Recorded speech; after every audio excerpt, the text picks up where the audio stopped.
Hey Dr. Crow, so this is my creative journal video number 2.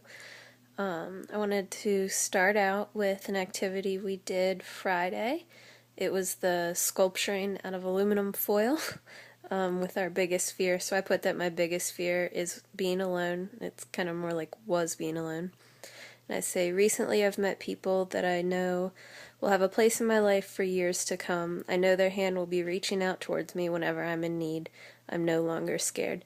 I started out with this because it was my most frustrating activity. I never understood how hard aluminum foil could be, and I was trying to make it more of a sculpture by stuffing the hands with the leftover foil I had, and it made me so frustrated, but it still kind of had a positive theme to it, so I got over it, I guess. And I wanted to save it just to remind me that I will be frustrated with things, but not to over worry about them.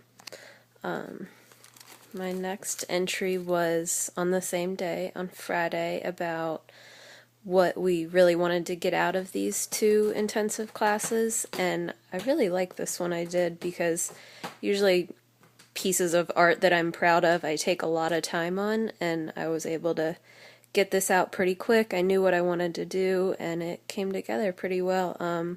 My answer is to learn mini activities and document them into a big creative counseling idea book, and I think I've accomplished this. I haven't actually put it into a book yet, but I have pages and pages of ideas that I can use in the future, so I'm happy to say that I've met my goal on this.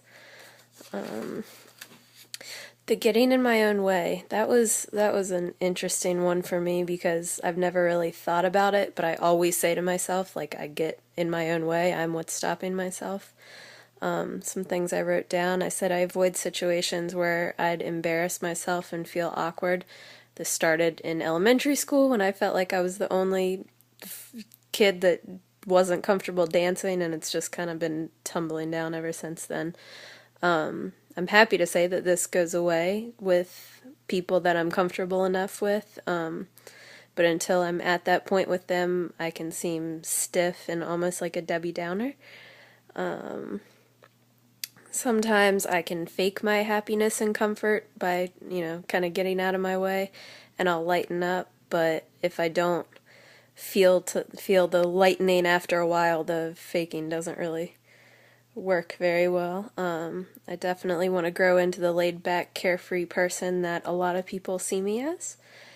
And I wrote that I think about things way too much. Sometimes I just want to shut my inner voice up. So 2 of the quotes I found to keep with are, if you want something in your life you've never had, you have to do something you've never done. And you're only going to be as good as the people you surround yourself with. So be brave enough to let go of those who keep weighing you down. And I thought after a while of searching, those 2 fit pretty well.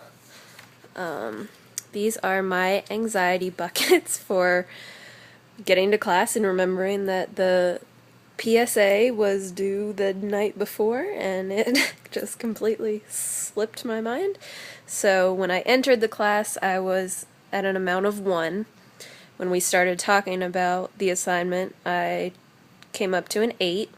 I put that I was unable to concentrate, frantic, angry, embarrassed, emotional, disappointed, unfocused, and that I had dropped the ball.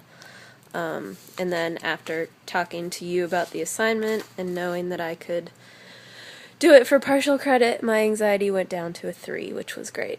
I really enjoyed the line activities we did. I found it kind of interesting that my angry was how Melissa Zetner drew her irritated, and my irritated was how she drew her angry. So we were kind of reverse on that. And I had a lot of commonalities with people. I wonder if we start seeing symbols or feeling kind of the same from being in counseling. So I enjoyed that one and definitely want to use that.